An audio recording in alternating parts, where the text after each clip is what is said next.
शब्द महल जाना नहीं ये नाहक धारा सांग। स्वांग हमारा जो ओरिजिनल बॉडी अन्य है, आज हमने मनुष्य का स्वांग कर रखा है, किसी ने स्त्री का किसी ने पुरुष का। फिर हम गधे का स्वांग करेंगे मनुष्य जीवन समाप्त करके भक्ति ठीक ना होने से। फिर हम गधे का स्वांग करेंगे, फिर कुत्ते का स्वांग भरेंगे, यानी ऊपर का कौर बदल लेना स्वांग कहलाता है। इससे बचने के लिए क्या बताया है? घट में शोक सिलसिला ये सूतक बड़ा अंधेर, ये दम गिनती के दिए भाई फेर सके तो फेर। अब क्या बताते हैं परमात्मा के घट में शोक सिलसिला और सूतक बड़ा अंधेर और ये दम गिनती के दे रखे हैं, इनमें भक्ति कर सकता है तो कर ले। जैसे कई भक्त कहते हैं कि ऐसे ऐसे हमें बहुत सा काम है, ऑफिस में बहुत काम रहता है, बैंक में लगे सारा दिन टाइम ही नहीं मिलता है, और घर आते हैं तो और कई प्रकार की समस्याएं होती हैं। कहते बुढ़ापे में भक्ति करेंगे, अभी तो बहुत से काम करने हैं। परमात्मा कहते हैं इस मनुष्य शरीर के अंदर जीव को चांस मिला है परमात्मा पाने का, और ये अटपट करके आप इसको बर्बाद करना चाहते हो तो आपको ज्ञान नहीं है बिल्कुल भी। क्या बताते हैं कि घट में शोक सिलसिला और सुतक बढ़ा अंधेर, अज्ञानता के कारण आपकी एक समस्या खत्म होती है, दूसरी तैयार हो जाती, कर लेते हो। उसको ऐसे करना था, उसको ऐसे करना था, वो कहाँ गया, उसको ऐसे हो गया, अब हानि होगी, अब मुझे लाभ हो गया, लाभ होगा तो कुछ और तैयार करूँगा। परमात्मा कहते हैं ये गिनती के श्वास हैं आपके, गिन कर डाल रखे, एक श्वास भी आपको एक्स्ट्रा नहीं मिलेगा। और जिस दिन वो श्वास पूरे हो जाएंगे, आपकी कोठी, आपके बंगले और ये कार, ये परिवार न्यू का न्यू रह जाएगा। आप कहीं कुत्ते बनकर और धूम लगा कर घूम रहे होगे। तो परमात्मा कहते हैं अगर कुछ किया जाता है तो इसी में करना पड़ेगा, जिससे फ्री होकर फिर भक्ति की सोच रहे हो, या महागलती आपकी। क्योंकि परमात्मा ने स्वयं आकर के लीला की थी, एक जुलाहे का काम कराया और एक गृहस्थ जीवन जी कर दिखाया। बाकी उनके कोई पत्नी नहीं थी परमात्मा कबीर जी के, और ना उनके कोई माता पिता थे, और न ही उनके पुत्र पुत्री थी। पुत्र पुत्री तो उन्होंने 2 मुर्दों को जीवित किया था किसी परिस्थितियों में, कि ताकि ये भोले व्यक्ति मुझे पहचान सकें कि मैं गॉड हूँ, भगवान हूँ। और नीरू नीमा जो माता पिता थे, उनको कमल के फूल पर परमात्मा सतलोक से आकर प्रकट होकर प्राप्त हुए थे। ये इतना परिवार था उनका। तो हमें ये बताना चाहते हैं कि आपका भूल लाग रही है कि अब तो बहुत काम है, फिर देखूंगा, या गलती मत कर। अब क्या बताते हैं? घट में शोक सिलसिला ये सूतक बड़ा अंधेर और ये दम गिनती के दिए तू फेर सके तो फेर। कि ये तो भाई शोक सिलसिला ये चलता ही रहेगा, कभी कुछ हो रहा है, कभी कुछ हो रहा है। और परमात्मा की शरण में आने के बाद फिर वो आपके इन सभी पाप कर्मों के दबाव को कम कर देंगे। उसके लिए उदाहरण दिया है कि एक SHO पुराने समय में एक दरोगा अपनी घोड़ी पर बैठ कर किसी दूसरे गांव में जा रहा था किसी कार्यवश। जून का महीना, हरियाणा राजस्थान का यह क्षेत्र। आगे एक किसान रहट से पानी निकाल रहा था, बैलों को चला रखा था, एक कोल्लू की टाइप का होता था। नीचे से बाल्टियां बांध कर पानी बाहर निकाला जाता था, बैलों से उसको चलाया जाता था। तो उस समय ऐसे ही ये टेक्निक होती थी। बाल्टियां बांध रखी थी पीपे की, और लकड़ के वो लठ एक पाट बना रखी थी जिसको बैलों से घुमाया जा रहा था। तो वो सारा ही शोर बहुत करता था, उसमें ची चों चों चों बहुत होती थी। अब दरोगा जी को प्यास लगी, दोपहर 12 बजे का समय, उधर से घोड़ी भी प्यासी थी। तो उसने देखा कि सामने पानी निकाल रहा है किसान, वहाँ पानी पीऊँगा और घोड़ी को पिलाऊंगा। अब वो निकट आया घोड़ी सबके ऊपर बैठकर, तो उसमें वो शोर हो रहा था रेट चलने से, चूं चूं ची ची चूं चूं। तो दरोगा ने कहा उस किसान से कि किसान, इस चूं चूं को बंद कर, मेरी घोड़ी बिदक रही है। वह घोड़ी भाग रही थी वापस। उसने वो रेट बंद खड़े कर दिए, बैल रोक दिए, वह चूं चूं बंद होगी। वो घोड़ी को लेकर निकट आया तो तब तक पानी फील्ड में, खेत में जा चुका था, पानी पी लिया था खेत में, पीने योग्य स्टॉक नहीं था। तो दरोगा जी ने कहा किसान पानी निकाल। उसने बैल चलते कर दिया, फिर चूं चूं हुआ, घोड़ी फिर भाग गया 10 किला दूर। तो उसने कहा ये चूं चूं बंद कर। किसान ने फिर बैल रोक दिया, फिर निकट आया, पानी नहीं मिला। उसने कहा फिर पानी चला, पानी चलाते वो फिर चूं चूं शुरू हुई, घोड़ी भाग गई। तब किसान ने कहा दरोगा जी, इस चूं चूं में पी लो, पीना है तना, दोनों मरोगे, क्योंकि पानी चूं चूं में मिलेगा।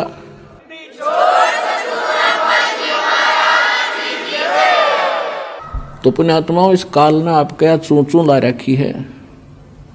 इस चूं चूं में पी गए तो पी गए, ना तो फिर दुर्गति भारी हो जाएगी। घट में शोक सिलसिला, ये सुतक बड़ा अंधेरे, ये दम गिनती के दिए भाई, फेर सके तो फेर। ये सांस का सेवन कर सके तो कर ले, ना तो यो एक दिन समाप्त हो जाएंगे आपके। बाका पर्दा महल का, कोई न जाने भेवे, बिन सतगुरु क्यों पाइए, ये अटक रहा सुखदेव। बाके पर्दे हम गए भाई सतगुरु के उपदेश से, शिव ब्रह्मा विष्णु रटत हैं, पार न पावे शेष। मौला कहो मुर्शिद कहो, खालिक कहो खुदा, अल्लाह कहो अलख कहो, आवागमन न जाए। जय गोपाल दंडवत करो, चे पैरों पड़ प्रणाम, पर दुआ करो दिल पाक से, ये असल सलाम। परमात्मा कहते हैं कि ऊपरले मनते आप अन्य जो भी साधना करते हो या प्रणाम करते हो, उसके लिए बताया है कि हृदय से प्रणाम करो, तब आपको प्रणाम यज्ञ का फल मिलेगा। कुल का खामिंद एक है, दूजा नहीं गंवारे। सबका मालिक एक है, दो नहीं है। और दो कहे सो दोज की, फिर पकड़ा जा दरबार। अब क्या बताते हैं परमात्मा, कबीर पुरुष सिर मुकट है, कोट भानु उजियार। वो दाता जग मंगता, वो समर्थ सृजनहार। गरीबदास जी बता रहे हैं कि कबीर पुरुष सिर मुकट है। परमात्मा सतलोक में बैठे हैं सिंहासन पर, उनके सिर पर मुकट है और कोटि करोड़ सूर्यों जैसा उनकी प्रकाश है। कबीर पुरुष सिर मुकट है, कोटि भानु उजियारे। वो दाता जग मंगता, वो समर्थ सृजनहारी। वो सब का दाता, उसके अतिरिक्त सभी जितने देवी हैं, देवता हैं, ब्रह्म परब्रह्म, और ये ब्रह्मा विष्णु महेश, राजपाट राजा प्रजा, सभी मंगते हैं उस परमात्मा के याचक हैं। और वो समर्थ दाता, सबका सृजनहार और सबको सब कुछ देने वाला दाता है। जोग जीत करुणा में ये मुनिंद्र कहो कबीर, 12 पंथ चलाई या फिर डिगे बदावे धीरे। सब रावण राज तपक 14 सही, रपती कोट असंख्य। जा हृदय सतनाम नहीं, वो राव नहीं वो रंग। अब गरीबदास जी क्या कह रहे हैं कि जिसके पास पूरी पृथ्वी का भी राज्य हो और वो भक्ति नहीं कर रहा है, तो वो राजा नहीं है, वो तो एक रंक व्यक्ति है, रंक अध्यात्म मार्ग का। और उससे अधिक बताया है कि राम रटत दारिद्र भलो, दारिद्र माने निर्धन व्यक्ति। और चाहे टूटी हो घर की छान, वो सुंदर महल किस काम के, जहाँ भक्ति नहीं भगवान। पूरी पृथ्वी के प्रधानमंत्री राष्ट्रपति से एक मजदूर करोड़ों गुना अच्छा है उस मालिक की नजरों में जो सत भक्ति कर रहा है। वो कंगाल है, वो साहूकार है, वो भक्ति वाला।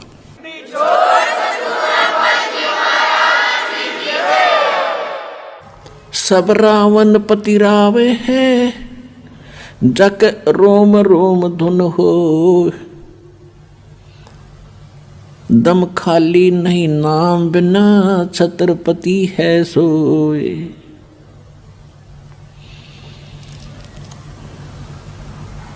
हम सुल्तानी नानक तारे दादू को उपदेश दिया। जात जुलाहा भेद न पाया, वो काशी माहे कबीर हुआ। नानक तो निर्भय किया, वही गुरु सत जाने। अदली पुरुष पिछाणिया, वो पूर्ण पद निर्वाणे। दत्ता जिया को मेले, दक्षिण बीच दयाले। सुक्का खूट हरा हुआ, वो ऐसे दीन दयाल। दादू को सतगुरु मेले, वो देई पान की पीक। बूढ़ा बाबा जिसे कहें, ये दादू की नई सीख। दादू के सिर पर सदा, वो अदली असल कबीर। टक्कर मारी जद में ले, फिर सांभर के तीर। दादू ध्यान उल्लंघिया, 3 दिवस 3 रात। आगे से आगे में ले, वो शब्द स्नेही साथ। आसन अचल कबीर हैं, ये सबके सतगुरु एक। ब्रह्मांड 2100 समझ ले, ये दो में के सिरेख। देही को सतगुरु कहें, ये सब धुंधर ज्ञान। 4 दाग आवे नहीं, वाको सतगुरु जान। दादू का पिंजर पड़ा और नानक की देह। इनमें सतगुरु कौन सा, हमको बड़ा संदेह। अब क्या कहते हैं गरीबदास साहिब जी बता रहे हैं परमात्मा से प्राप्त ज्ञान से कि देही को सतगुरु कहें, ये सब धुंधर ज्ञान।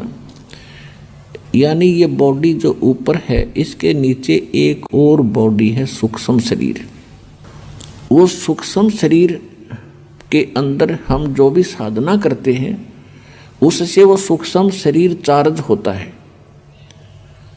और जो गुरु पद पर होते हैं, सतगुरु होते हैं, तो जो अंदर जो शरीर है उसमें उनकी शक्ति होती है।